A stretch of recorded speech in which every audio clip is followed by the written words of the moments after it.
It was really my daughter's inspiration. She came to me about 3 years ago or so, and told her mother and myself that she had a bucket list, which we didn't know about, but that one of the items on her bucket list was that she wanted to donate a kidney.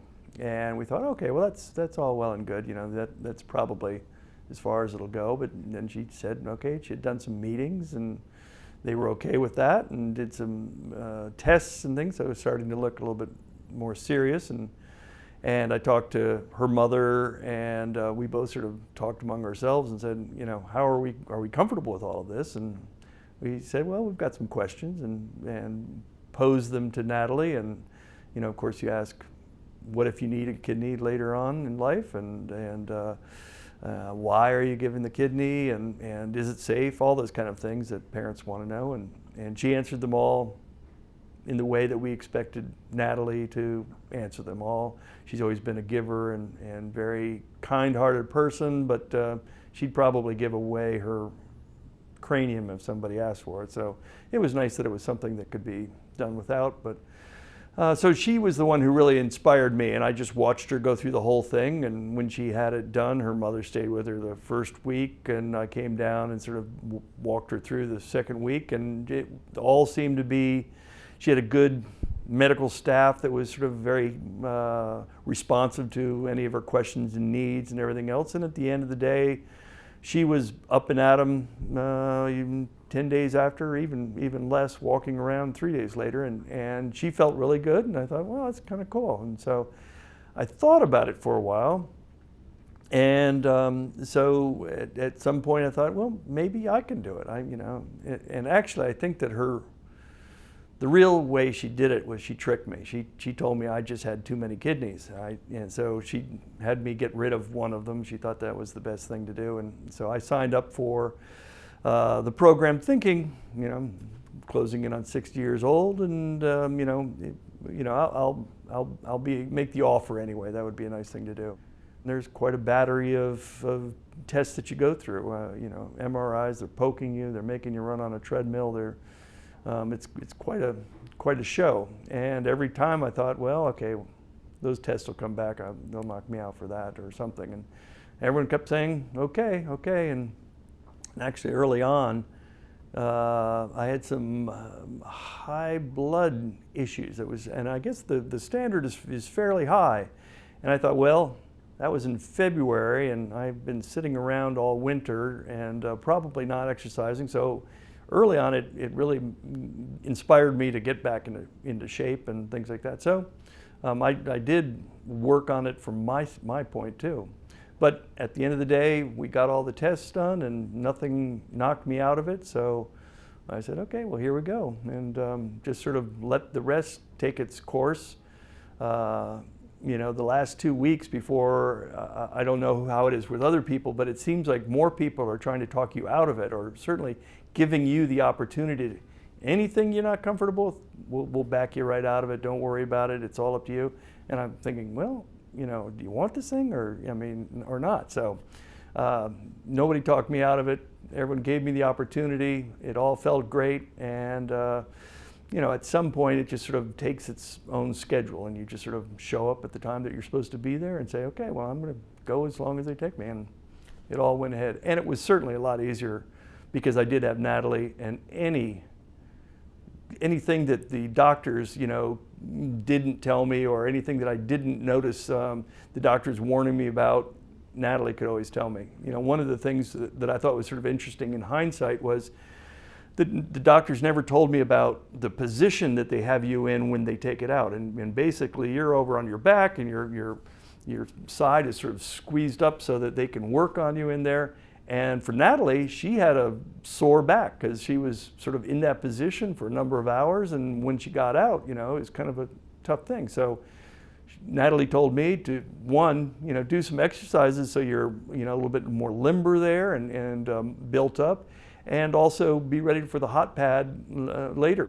I tell other people the story of, that I gave a kidney, and, well, who'd you give it to? Well, just somebody who needed it. And you get sort of a furrowed brow, and why? And it really didn't seem too tricky with me, just because the little things like the success rate that they have with it, and all of the things that they have in place. If I need a kidney, I will be able to get one later on. Not that I'm ever hoping that I will, but you know, those assurances that you will.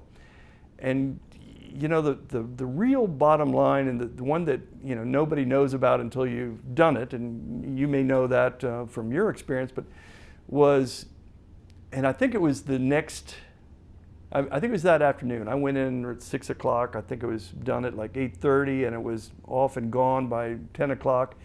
And somebody, and it could have been the next morning because I was kind of loopy the next day and a half, but somebody came in and said, "Good news, we just heard that your kidney is passing urine in Milwaukee, you know, tonight." And I thought, huh, good, that's about as good as you can get. So I guess that's a side that you don't really recognize beforehand that is really pretty exciting, that that's all part of it. So in hindsight, it's a no-brainer, but I'm never one for elective surgery, but I don't know, it wasn't that hard of a, once I made the decision to explore it, then I just sort of let it take its course. You get choked up. I mean, you know, my relationship with my daughter had always been good, but going through that and going through her healing was really good for us too, because, you know, I was really proud of her, and her mother was, and, you know, her friends were, and, you know, you just felt really proud. It made me feel really good because I was proud of my daughter, and you know, I've talked to other people that, you know, I would never, and I certainly wouldn't push somebody who was squeamish about doing any of that, you know, you should do it or something like that. But it really does make you feel good. I mean, and it's stuff that I really recognized after it all happened, that you hear the stories of, you know, Natalie is much more in contact with the daisy chain that she was part of, and that she got to know the person who got her kidney. You know, she would come into South Carolina, and so she really had conversations. And this was a young girl that had always had problems, and had always had to have dialysis. And to see what the difference is with somebody who's all of a sudden has something internally, naturally, taking care of that job that a kidney does, is pretty, you know, it's pretty shaking, you know. And so for me, yeah, I felt really good, and I felt, you know, that was an easy gift to do. So it was not a hard thing. While I'm not a risk taker, I'm certainly somebody who likes to live life fully. And so part of that is that you don't shy away from something because something negative might happen. It's much more fun to grab that bull by the horns and say, okay. And again, you know, there was never a point where I really felt like, okay, well, this is kind of dicey. I might make it through or I might not. I never had a question that, you know, I've seen a lot of people. Every question I had was fully answered. You know, I mean, how is it going to be like for me later? How is it going to change my diet or my life? And for the most part, it's not. And it'll be 1 year on Sunday since it's happened. And so, you know, if I was asleep for that month that it happened, I wouldn't know today, you know, that anything had happened. One goes to Milwaukee. That Milwaukee guy has a friend who's going to give a kidney, and that's going to go to Cornell, and that friend has a kidney that's going to go to Texas. And so that's the chain. And I think Natalie's was 7. Well, a funny thing happened on the way to the operating room. The week before, I came down with a cold, and I thought, well, this will just pass. And it got worse, and it got worse. And 3 days before, because now they're taking blood like every day and sending it to the proposed recipient to see if it still works. And you know, like the day before, I was at my worst, and the doctor came in and said, we're not going to be able to do this. Well, my heart broke, because I thought I was so keyed and ready for this to go just as it was, and I think they had more recipients. But he came in and said, you know, we've talked to, I guess it was the next day, we've talked to everyone, we're going to put it off a week. And so I thought, okay, well, we're still going to do that.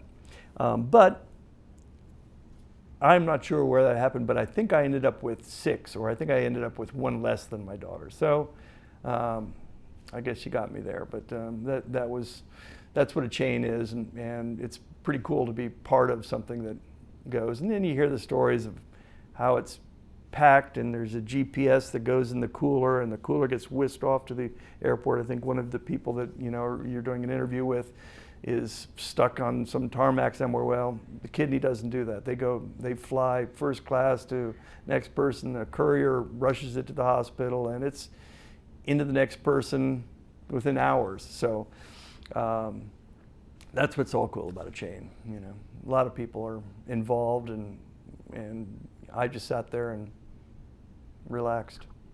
I think that if it's something that somebody has a vision for themselves to be able to do, I think they owe it to everyone to follow it up as long as they can, because it is a very simple process, and if it's not going to be simple, it's not going to happen. So go with it as far as you can. Somebody will tell you that thank you very much for it, but if you're able to do it, it's the best, most rewarding thing you'll ever do, and go for it. Yeah, you can't take it with you.